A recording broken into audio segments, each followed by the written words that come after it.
Before going to work, just kind of out of frustration, I made a post on Facebook. And it said, hey, I want to take on gerrymandering in Michigan.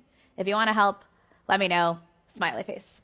And I didn't think that this would actually do much of anything. I certainly didn't think that it would lead to a political movement of over 10,000 people, that it would lead to amending our state constitution, or actually restoring faith in democracy in our state in general. And we broke it down into 3 different steps. 1, we had to write constitutional language. Didn't know how to do that. 2, we had to gather a lot of signatures, and we didn't know how to do that either. 3, we had to get about half of our state to vote yes on wanting to amend the Constitution to end gerrymandering. And guess what? We didn't know how to do that either. But we had this Facebook group, and we started seeing all of these people coming in who were absolutely amazing.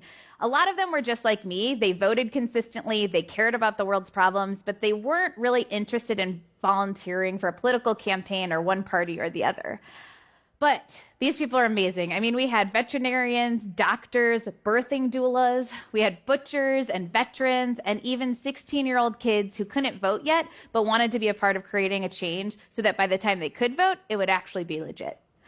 And that was one of the first moments when I started to realize that, like, us not doing politics as our day job was actually our strength. We were looking at democracy as how we hoped it would be instead of the brokenness that it already was. And so when we were looking at writing the constitutional language, we wanted to take that spirit and apply it. Shortly after that, we got to see, did this constitutional law written by a bunch of strangers actually work? And so our commission started to come together. 13 strangers were selected, 4 Democrats, 4 Republicans, and 5 independent voters. They couldn't be politicians, they couldn't be lobbyists, they just had to be regular people. Those people were then invited to represent the state. In 2022, how people voted was an exact match for how elected representatives were elected. This is my personal district in the before and after picture. Because we actually changed the Constitution, it means that future voters will be guaranteed to have fair elections from here on out. I'm sure that each of you guys have something that keeps you up at night, that makes you feel like, man, I really wish somebody would do something about this.